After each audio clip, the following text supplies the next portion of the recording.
You ever see the meme that calls out the guy in the math problems that has all the fruit? Remember those word problems back in the day when we were kids, where you had somebody, Timmy has 67 watermelons and Alice has 100 pumpkins and I don't know, solve for banana. What was really the first core behavior you had to be taught how to do? You had to figure out what you were solving for. What was the variable that you actually needed to figure out? And that idea of understanding what information we need to do something, that's called information literacy.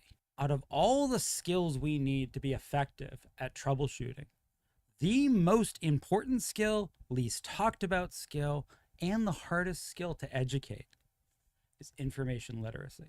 Information literacy is defined as a set of abilities requiring individuals to recognize when information is needed and have the ability to locate, evaluate, and effectively use the needed information. You do need to have a basic set of competencies and familiarities with anything you're working in, but assuming for a minute that you already have that, how do you get better at troubleshooting? What separates somebody on your team who's smart, but only okay at troubleshooting, can't see the forest through the trees, goes down the wrong rabbit hole, constantly hyper-focuses on a particular element of the problem and doesn't seem to figure things out, and that team member who's able to troubleshoot things in 15 minutes, done? A lot of it, and I would argue almost all of it, is actually information literacy. And if you think about it and you extend this a little further, well, we have a lot of evidence to this in our society. Think about all of the drama that has gone on the last decade or so around fact-checking, fake news, propagation of incorrect information, theories, the degradation and backtracking of science, all of that. What does that all come back to? Somebody's, to somebody who's grown up with science, we say, well, trust the science, know where to look, peer-reviewed paper. Well, obviously you need to vet your sources. Surely you know that Wikipedia gets edited. You must know that that podcast or TV show is not a primary source for that bit of information. That has to be obvious to you.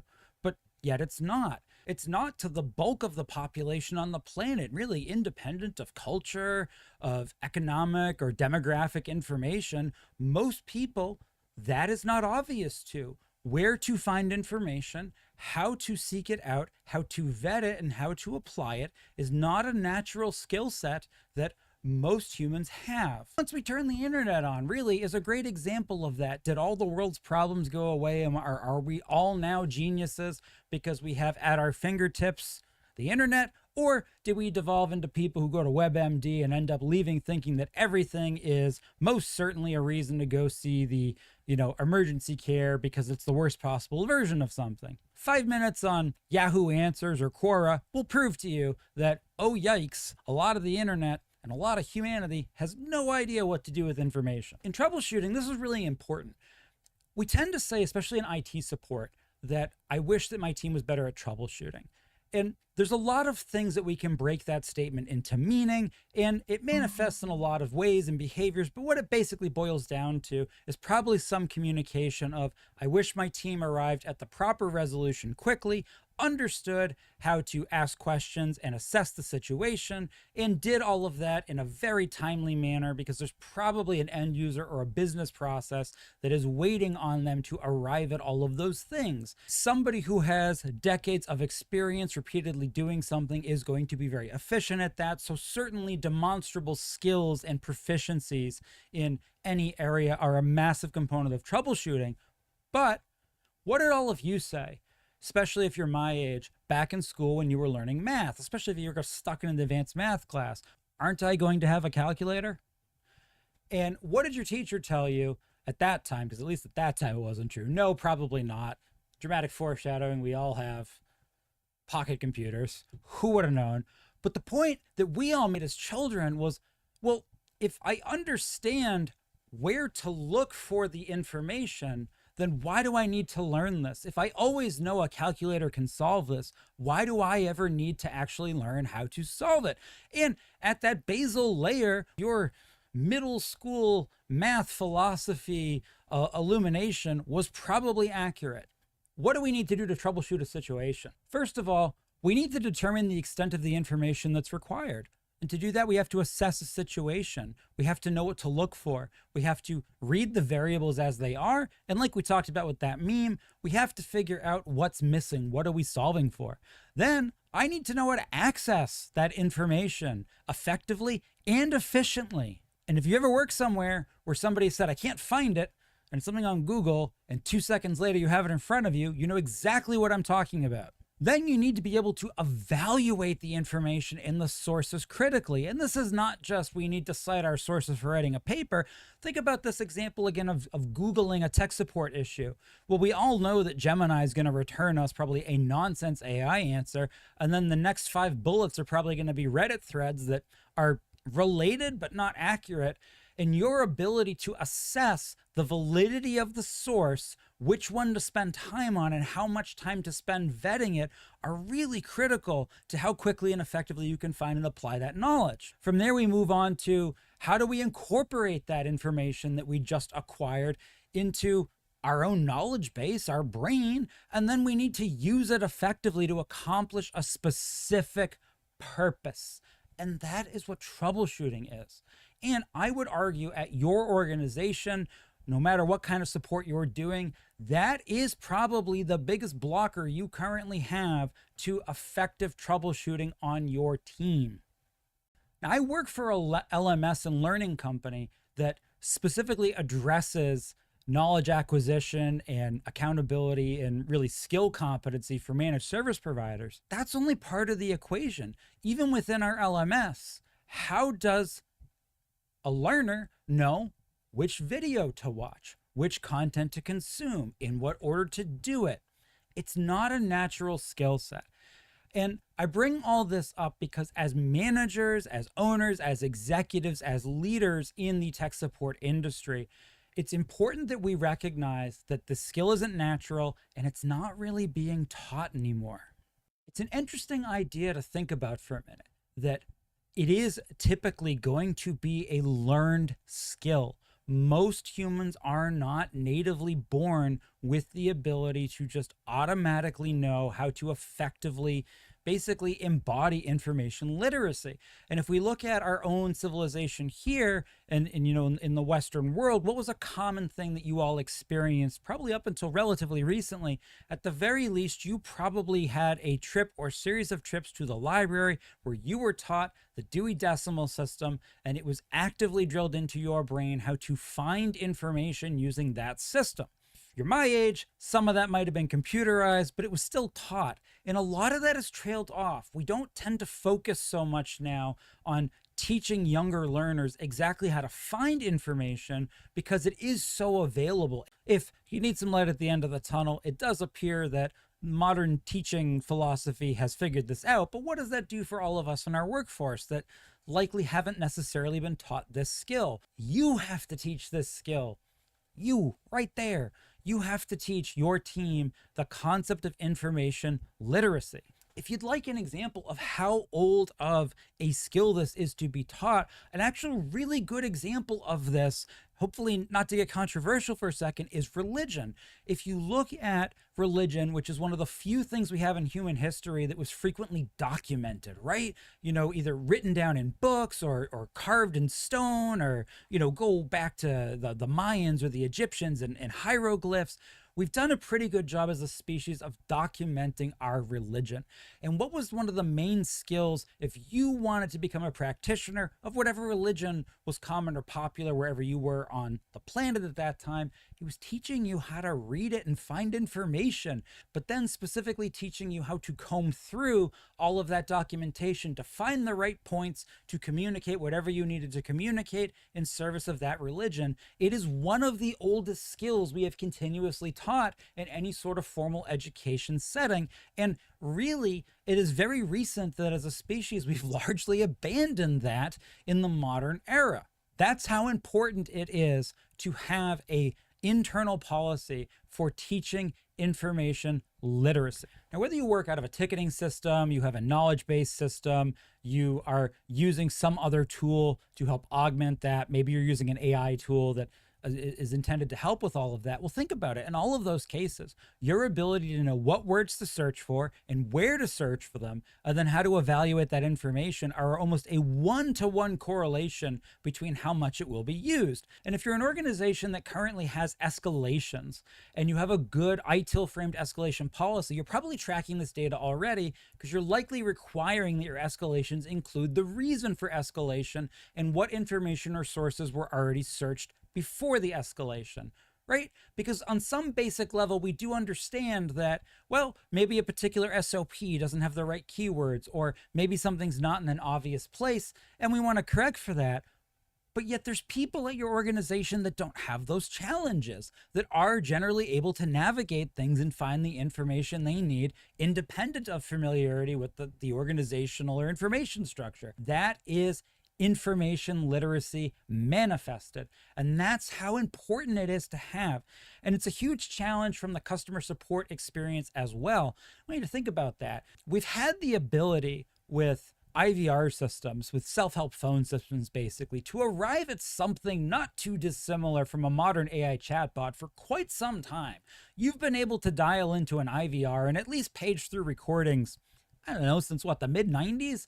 Yeah, some large call centers adopt that on the front end as a ticket deflection methodology, but largely we never really saw that get implemented anywhere significantly.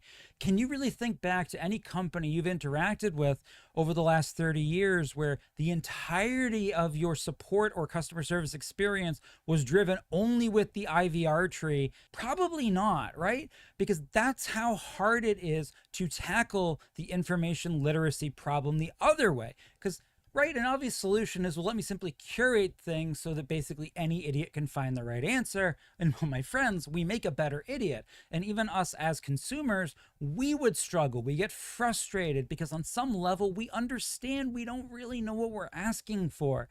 It's why so many interesting studies and research disciplines have to do with sort of fuzzy searching and all sorts of really interesting ways that we can sort of correlate data. It's why having true AI being able to do much of anything interesting and useful has taken so long. Look at how long it's taken self-driving cars to be able to mostly self-drive. It's not because we didn't have the rote technology to put computer vision cameras, a reasonable computer, and sensors in the car. We've had that ability since before I was born. Not the ability to train a model on how to interpret things. We've had computer vision since before I was born. The ability for that computer to have information literacy in the absence of context and decision-making has been incredibly difficult to train, and it still doesn't work right? We see that all the time. And that's with very narrow constraints aligned in a computer with none of the variables of a human brain. And yet you, my dear viewer, have all of these wonderful people that are in charge of supporting your end users, and we magically expect them to just have this skill. If we accept for a minute that a lot of our staff do not have this as a natural skill set, even if their own personal impressions are they don't, the data simply supports that most humans do not have this as a natural skill set. Well, we need to take that same approach that your high school English teacher took to teaching you when writing a paper. It's repetition, it's common sense, and a little bit of curation. We'll start with the curation first. Any knowledge base that you have control over, that your team is going to pull information from in the service of their job, really should have a style guide and a standard definition that explains what a knowledge base article looks like, the words, the glossary, and the common terms and how to apply them. And that should be pretty static across the organization. That's likely not the case for a lot of us in IT support, and you really need to start there. I think the next thing you need to approach from there is then critical thinking about fact-checking or assessing the validity of the source. There will be a certain point in time where a knowledge base article is not appropriate, even if it is the best fit for a search, or if I need to go off the platform to the internet or my peers and I need to ask for information. Understanding where you're asking in the context of that is really important. Anything you're able to do to limit the scope of that is going to be helpful, but unfortunately, our staff do have access to the internet. We can't really lock it down. I mean, you could lock it down, but you get my point. You can't really lock down the internet from your staff.